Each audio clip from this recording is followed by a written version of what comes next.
കോട്ടയം പാലായിൽ medical shop ഉടമ യുവതിയെ പീഡിപ്പിച്ച കേസിൽ അന്വേഷണം ഇഴയുന്നതായി പരാതി. ഉന്നത സ്വാധീനം ഉപയോഗിച്ച് പ്രതി ഒളിവിൽ കഴിയുന്നതായാണ് പീഡനത്തിനിരയായ യുവതി പറയുന്നത്. മെഡിക്കൽ ഷോപ്പിൽ വെച്ച് മയക്കുമരുന്ന് കുത്തിവെച്ച് ബോധം കെടുത്തിയ ശേഷം പീഡിപ്പിച്ചുവെന്നാണ് കോന്നി സ്വദേശിനിയായ യുവതിയുടെ പരാതി. വിവരം പുറത്തറിയിക്കാനൊരുങ്ങിയതോടെ നഗ്നചിത്രങ്ങൾ കാട്ടി ഭീഷണിപ്പെടുത്തിയതായും യുവതി പറയുന്നു. മൂന്നാമത്തെ ഇഞ്ചക്ഷൻ എടുത്തപ്പോൾ എൻ്റെ ശരിക്കുള്ള ഇൻ്റർഫെറോൺ ഇഞ്ചക്ഷൻ്റെ കൂടെ അയാൾ പെയിൻ കില്ലർ തരേണ്ടതിന് പകരം മയക്കുമരുന്ന് നൽകി എന്നെ ശാരീരികമായി ഉപയോഗിച്ചു.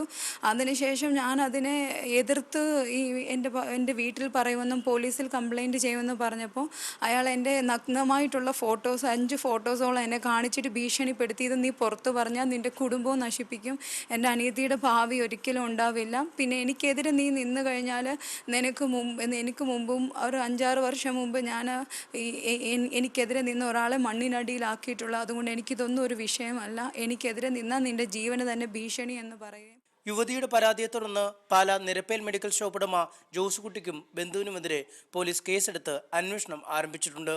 എന്നാൽ ഉന്നത രാഷ്ട്രീയ ഇടപെടലുകളെ തുടർന്ന് പ്രതിയെ പിടികൂടുന്നതിൽ പോലീസ് ഗുരുതരമായ അലംഭാവം കാട്ടുന്നതായും യുവതി പറഞ്ഞു. പിന്നെ രാഷ്ട്രീയപരമായിട്ടും മാണി സാറ് വഴിയൊക്കെ എനിക്ക് സ്വാധീനമുള്ള വ്യക്തിയാണ് എന്നൊക്കെ പറഞ്ഞ് എന്നെ അധികം ഭീഷണിപ്പെടുത്തി ഒത്തിരി ഉപദ്രവിച്ചു. നിയമവശത്തായിട്ട് അയാൾക്ക് അനുകൂലമായിട്ടുള്ള കാര്യങ്ങളാണ് മുമ്പോട്ട് പോകുന്നത്. കേസിൻ്റെ ഗതിക്ക് ഒരു പുരോഗതിയും കാണുന്നില്ല. മുഖ്യമന്ത്രിക്കും വനിതാ കമ്മീഷനും അടക്കം നിരവധി ഇടങ്ങളിലും യുവതി പരാതി നൽകിയിട്ടുണ്ട്. നീതി ലഭിക്കും വരെ നിയമപോരാട്ടം തുടരാനാണ് പരാതിക്കാരിയുടെ തീരുമാനം. റിപ്പോർട്ടർ, കോട്ടയം.